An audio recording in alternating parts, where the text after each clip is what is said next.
Well, it looks like Christmas came early for Republicans because the Democrats' so-called 2028 frontrunner just handed them a gift with a bow on it. California Governor Gavin Newsom now proudly admitting that his state gives free health care to illegal immigrants. As it relates to undoc health care, yeah, I'm proud of that because I believe in universal health care. You know, others may say it. I did it. We failed on the border. We need to own up to that. Largest border crossing in the Western Hemisphere in my state, spent $1 billion+ to do migrant centers, try to put a lid on things. And it was quite critical, but I tried to do it in a respectful way of the Biden administration. We failed on the border. And over in Minnesota, as the state gets rocked by a $1 billion Somali fraud scandal, Governor Tim Walz holding a news conference earlier where he lashed out at President Trump. 62% of the American people do not want health care for illegal aliens. 71% of independents do not want health care for illegal aliens for so many reasons. One, financially, it's ridiculous. Also, ethically, you can't say for people that are struggling to pay their own health insurance that you have to pay for a foreigner's health insurance. Also, it's corrupt because what are you doing? You're just shoveling money to rich insurance companies. And it's illogical because what you're doing is incentivizing foreigners to come here and get free stuff. Gavin will argue that it's compassionate, but it's not compassionate to the American people. It's actually disrespectful to the American people. You look at this guy, the only thing he has going for him is he looks presidential. Other than that, it's terrible. If you want to hire an actor, go ahead. I mean, Reagan was an actor, but at least he had vision. Every time this guy opens his mouth, he looks like he's trying to wiggle out of trouble. And I know that because I spent my whole life wiggling out of trouble. I think it's important to recognize that a lot of the malfeasance that is being uncovered in Minneapolis is being committed by illegals. I think it's really amazing that Democrats are even claiming that this is sort of trying to claim that this is not something that they support, giving free health care to illegals. Back during the primary in 2020, they were asked to raise their hands. Every single person on the stage raised their hands to say they support giving free health care to illegal aliens. I bet that poll you mentioned, about 62 or 68%, I bet it's even higher than that, of people who do not want to give, who don't want to write a check every week paying for free health care for illegals. And this issue of illegal immigration is so important because it's not just spending on things like health care. You talk about housing. Housing is expensive. Well, one reason housing is so expensive is because we're housing millions of illegals. And by the way, not only does that drive up the price of housing, but taxpayers were paying for it. You want to talk about welfare reform or inflation? Welcome back, guys. When I watched this clip, the first thing that stood out to me was how emotional and frustrated everyone on the panel sounded. You could tell this topic hits a nerve not just because it's political, but because it directly affects people's daily lives. Healthcare, taxes, immigration, and trust in government are not abstract ideas. They are things regular Americans deal with every single month when bills come in. The discussion about California providing healthcare to undocumented immigrants immediately raises a tough question. On one hand, Governor Gavin Newsom openly admitted that California offers this coverage and defends it as a part of a universal healthcare mindset. At least there is honesty in saying it out loud. But honesty alone does not automatically make a policy fair or sustainable.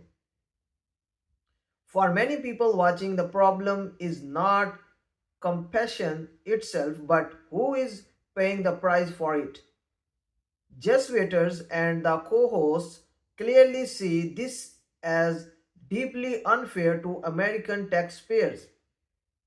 This argument is simple and easy to understand. Millions of citizens struggle to afford their own healthcare, deductibles, and insurance premiums. Yet, the state is willing to spend billions to cover people who are in the country illegally. To a working family barely getting by, that feels like a scalp in the face.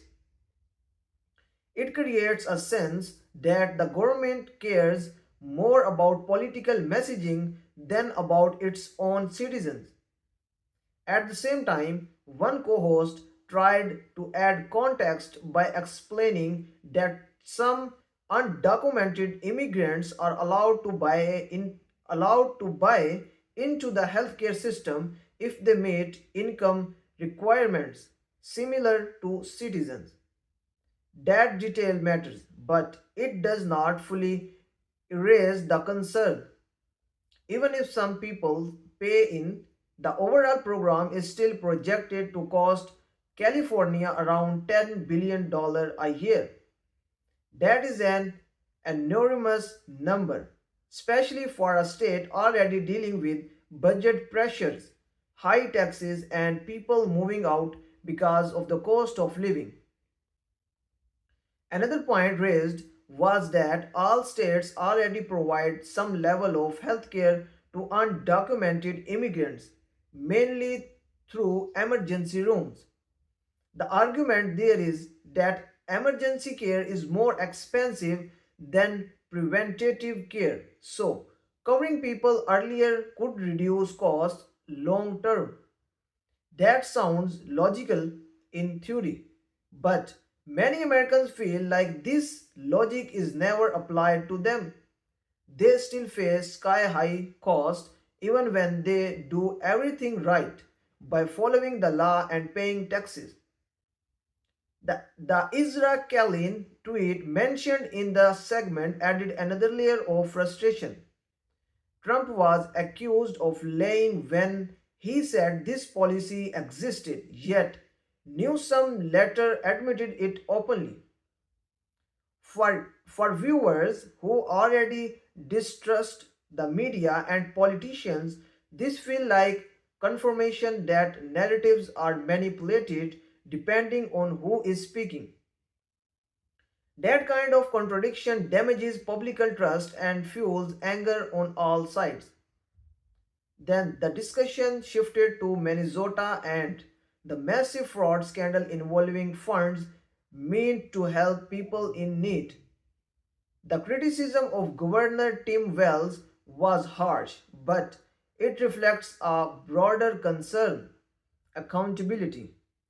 When billions of dollars are lost to fraud, people want to know who failed, who looked the other way, and why no one seems to be punished quickly or decisively. Calling it not brand new does not reassure taxpayers.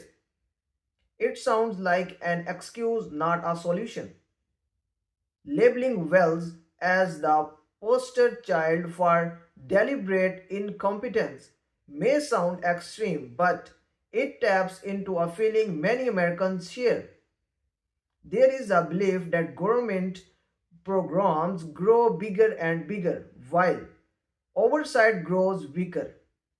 When fraud happens repeatedly, it stops looking like a mistake and starts looking like a pattern. For people watching from home, that pattern is infuriating. The mention that some of the fraud involved documented immigrants only intensified the debate whether that detail applies to a small group or a large one. It reinforces the argument that loose enforcement and weak system invite abuse. It also risks unfairly painting entire communities with one brush, which is dangerous.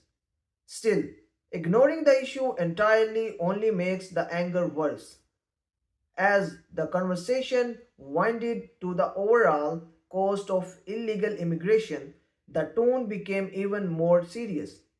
Housing millions of undocumented immigrants, providing services, and managing overcrowded cities all cost money. That money does not come from now here. It comes from taxpayers who are already struggling with rent, groceries, gas, and healthcare. When people feel like their government is stretching resources without limits, they start to lose faith. What makes this debate so intense is that there are no easy answers. Compassion and responsibility are both important, but they often collide. Many Americans are not heartless. They understand that immigrants are human beings, but they also believe that a country without borders, rules, or financial discipline cannot function. When leaders fail to balance these realities, reassessment grows.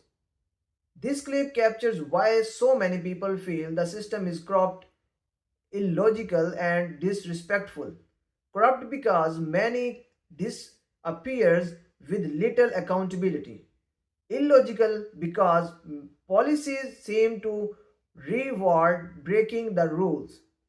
Disrespectful because the burden keeps falling on citizens who are already stretched thin. In the end, what people want is fairness, transparency, and leadership that puts citizens first without abandoning common sense. Until politicians can prove they are capable of that balance, these debates will only get louder. And the anger you hear in discussions like this is not going away because it comes from people who feel ignored for far long time. Thanks for watching my video. I will see you in the next video.